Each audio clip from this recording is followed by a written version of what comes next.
So hello everyone, welcome to this week's YouTube tutorial. I'm Michael Ingledew and I'm all about making you successful with your integrated product support strategies. Thank you firstly to everybody who is either phoning me or sending me messages through LinkedIn and Facebook and emailing me with your love of what I'm doing here on YouTube. Now, this was something I started, I wanted to put a little bit more emphasis into YouTube just to see if there was an appetite for it in the market. It seems like there is.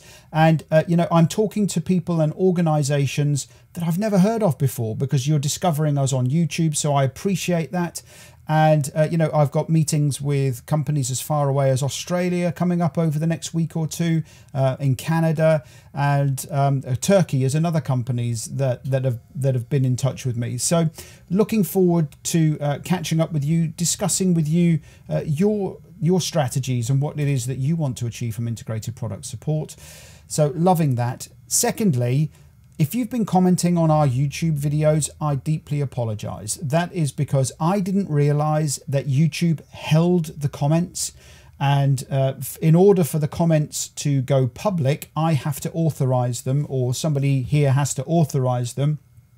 And we've got comments going back 3 or 4 years, all very positive, all asking really great questions. And there seems to be a common thread around some of the questions: how to integrate into something like maintenance management systems, how to take the IETP and integrate it, what kinds of IETPs are out there. And, you know, we've had lots of questions around that, lots of questions around augmented reality, which is really interesting for me too. Process data module is another one that we've had some questions on. So great news, I'm going to be doing some stuff on that over the next coming weeks, and we've added all of those kind of questions and comments and suggestions to our schedule of YouTube videos, and we're going to do some more in-depth stuff for our TDW members too. And I am going to try and take on board some of the criticisms that I've had.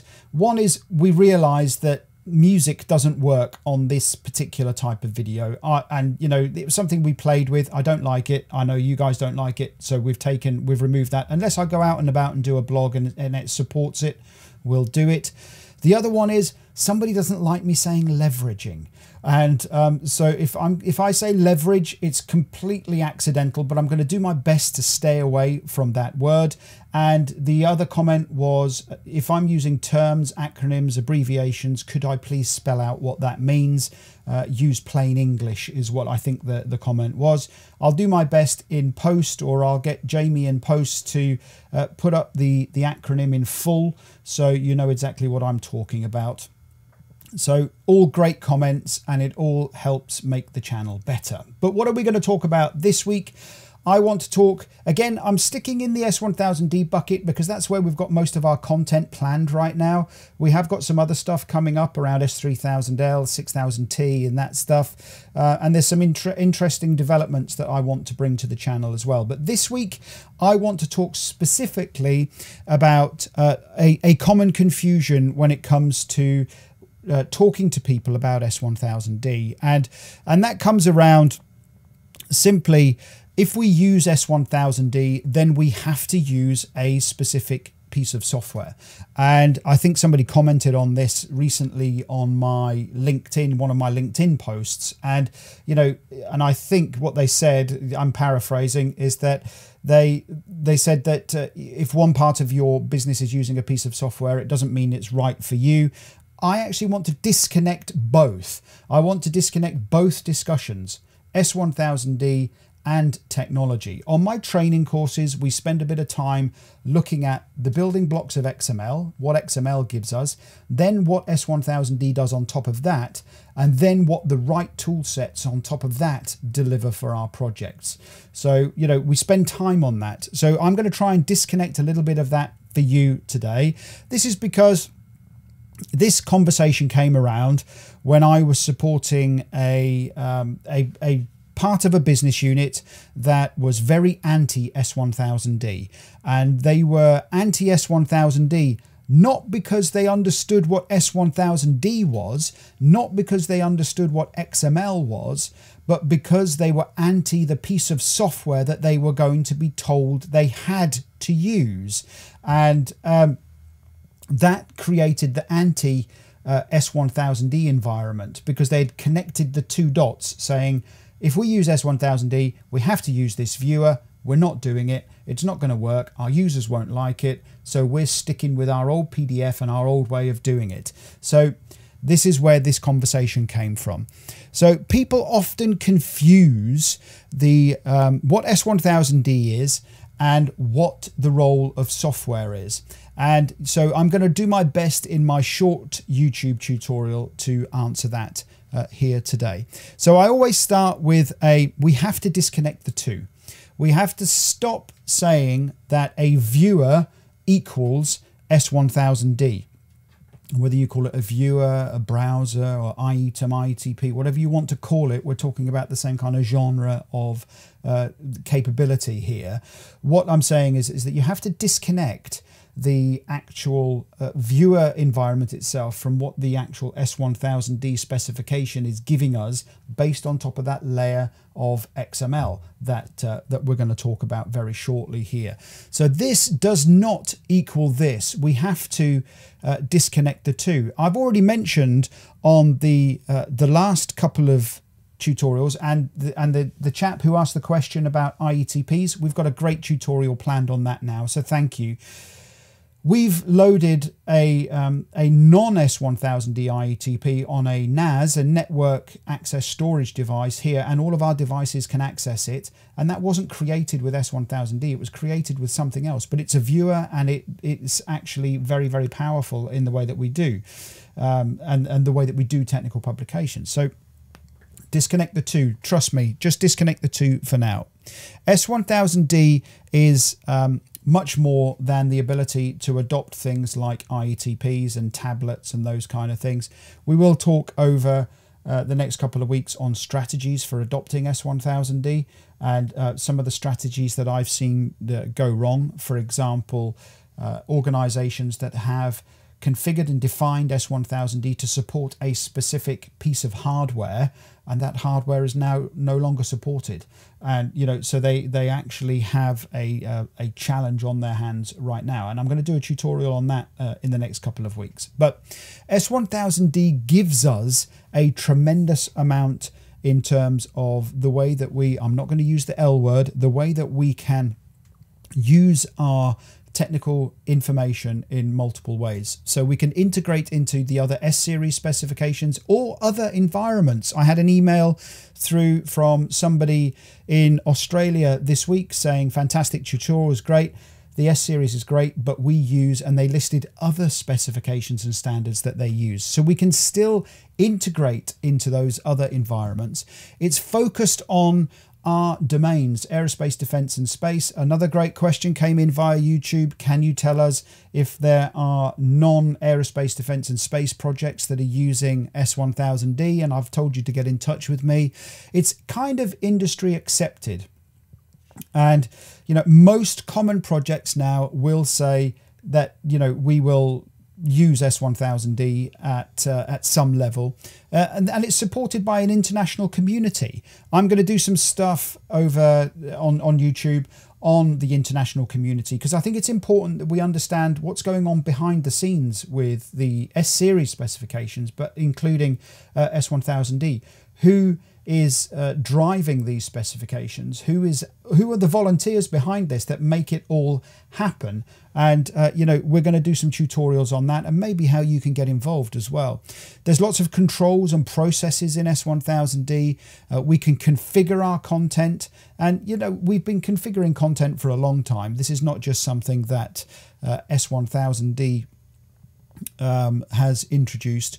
We have a choice of where we want to go with our data and our information. It's supported by the international community, and it's supported by industry, and it's supported by a live update and changing process. If you didn't read the TDW magazine online this last week, it's completely free. I'll put a link down below, and you can see that there was a company called Vertical Aerospace who are developing some very interesting eVTOL type platforms, and they needed changes to the S1000d specification, and I talk in the article about how we did that. But mostly and most importantly, S1000d is based on XML. And, you know, when we talk about XML, we are talking about the extensible markup language. And yes, I know some of you, and you have my deepest sympathies, are still working with HTML. You know, if you are into the newer, more modern versions of S1000d, we are definitely in the XML world. And if you really want to engage your users in much more interactive ways and much more clever ways, and you want to use things like, you know, lots of clever apps and IETPs and browsers and those kind of things, you know, XML is kind of where it's at right now. And you talk to any technology company, they really do shiver when they have to handle things like HTML. They don't like it. Most will transpose it to XML anyway. But so for the purpose of today, those of you in the HTML world, just sit back and enjoy the ride. So coming from the S1000d environment, we are going to use XML, and that XML gives us a tremendous amount of flexibility and capability. Now remember, XML is not S1000d, and S1000d uses XML. So we can do XML in multiple ways, and lots of different tools out there support the ability to create XML content. But it goes back to that previous slide, how we can integrate and use what's already been industry defined and controlled and managed and supported and those kind of things. This is what S1000d gives us, but based on XML, we get much more. So we can future-proof our data, and we're going to do something on future-proofing over the next couple of weeks. And I'm not going to go through all of these because some of them are common with the S1000d specification. But we can get our content out to lots of different areas and lots of different users in lots of different configured and different ways from our XML base. And again, now we can start leveraging things. Oh, I said the leverage word, I apologize. So we can actually start using our content in the things like the IoT. And we're going to be doing some stuff here on the IoT as well. So make sure you follow along for that, because we're getting questions on how can we actually integrate this into augmented reality and a couple of other areas that we're working on.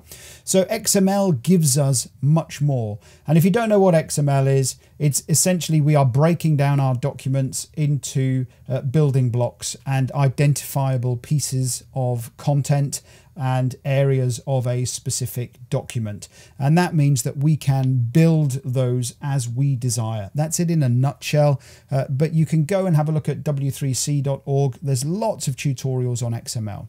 So S1000d is software agnostic. Now, as I've said before, and I will say again, you are not going to do S1000d without software. You need the software tools that are out there, but you need to choose the right software tools for you and for your organization and for where you are going to be sending your data.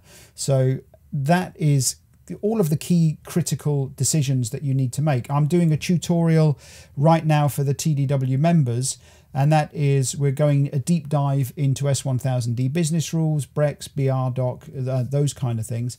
But I also talk about decisions around software, because you know you can't disconnect the two there. We have to have ideas of what we want from a software solution too, and the kind of things that we need to be looking at. So but S1000d does not mandate software, but it does imply software. You know, it talks about checkers, it talks about the role of the CSDB, it gives us authoring guidance. All of these things imply software. So we have to make sure that we have in the back of our mind that we need to use software when it comes to S1000d. So now if we start looking at S1000d and XML together, we have the ability to go to lots of different areas and outputs, and it gives us a tremendous amount of flexibility. So we have a software tool choice. Now, that's perfect in theory. I can give you a real example, and I think it's a great idea for a YouTube tutorial. I was supporting a customer where the prime was using one piece of S1000d software from one vendor, and the customer that I was supporting was using a different piece of software. We went to integrate the data, and there was problems. Now, the CSDB ingressed all of the data, no problem at all. It's when it came to publish, and there was technical reasons why that happened, and it was how the master CSDB or the prime CSDB was manipulating the XML, and it caused some bile when we went to publish. So, but in theory, we have the flexibility to choose our own software tools. We have the ability to go out to our own output choices, and we can now, because we're based on all of these XML structures, we can manipulate our data. So we can go out to commercial off-the-shelf type software tools, which is in the main where most S1000d projects will go today. Bespoke Software is another one that we're going to be talking about over here on the YouTube channel. Projects that have really got tied around the wheel because they thought they could save a few quid in developing their own CSDBs or developing their own IETP solutions, and then individuals leave organizations and they're left carrying the can on what do they do with a specific piece of software. And we have our output choices, and I talked, I think it was last week or the week before, about PDF, but we have the flexibility to go to PDF.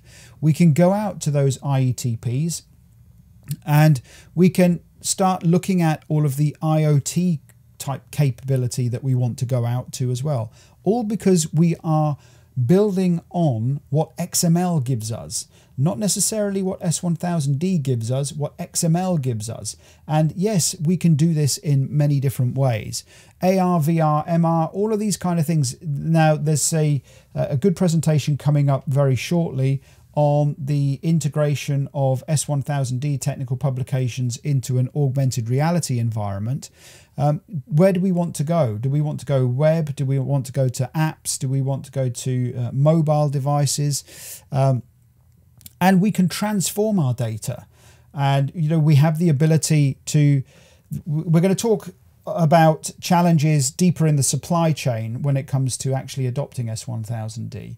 And, you know, but we can transform our data much easier, so that future proofing of our data going forward, we can take it from an older version of S1000d and transpose it to a newer version of S1000d if we want to, or indeed we can transpose it to another specification if we wanted to. Of course, there's technical challenges and technical questions. I'm simplifying, but it's possible and made easier by using that. And something that we are looking at here right now at TDW is digital twins and how are they going to work. And we have the ability to have data analytics type engines on the back of our data, and data mining and data reporting is all capable and possible when we are using XML structures. So I know that, you know, that maybe gives a little bit of a, you know, I'm trying deliberately not to go too technical on here. These are sound bites trying to give you a little piece of information that you can just go out and try and learn a little bit more yourselves.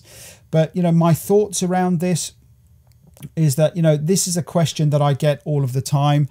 And, you know, we have to think about what XML gives us and what S1000d also gives us. But we also have to be honest with ourselves, is that I've said before, S1000d is not for all projects. And, you know, there are scalability issues with S1000d for smaller projects. And, you know, one question that we're going to answer is going to be, what's the cutoff for S1000d? At what point do we say our project should be S1000d? And at what point do we say it's just not worthwhile? We don't do that. So we're going to try and answer that for you as well. So my thoughts around this really are, I don't want to say the deliberate, there is confusion out there, and often it's, let's say it's sometimes been a deliberate confusion that you must use this piece of software to do S1000d. And, you know, there are lots of different tools out there. And if you're looking for tools, check out the companies that are supporting the work here at TDW. But you have to understand that you have the flexibility when you're adopting something like S1000d to go to a raft of different vendors and say, right, which is the best tool for us, which is the best in breed for us. And therefore you have to understand what S1000d is built on, XML and structure, and what S1000d gives us in terms of community and process and all of those kind of things. And it's industry accepted. It's specifically focused on products in our specific domains. And where can we go with technology? So they're kind of three stacks that I talk about when we go in much deeper depth on my training courses. So that's what I wanted to talk about today. Let me know if that resonates with you. I know when I gave this presentation at our conference a couple of years ago that the people who were very anti S1000d contacted me afterwards and said, why has nobody explained it to us like that before? Because they had assumed that they had to use a very specific piece of software if they wanted to use S1000d. They didn't understand that it was flexible and that you could go out and use different IETPs from different vendors. So that's it. That's what I wanted to talk about this week. And next week, I think I'm doing the 5 things next week, the 5 craziest or funniest things that I've heard.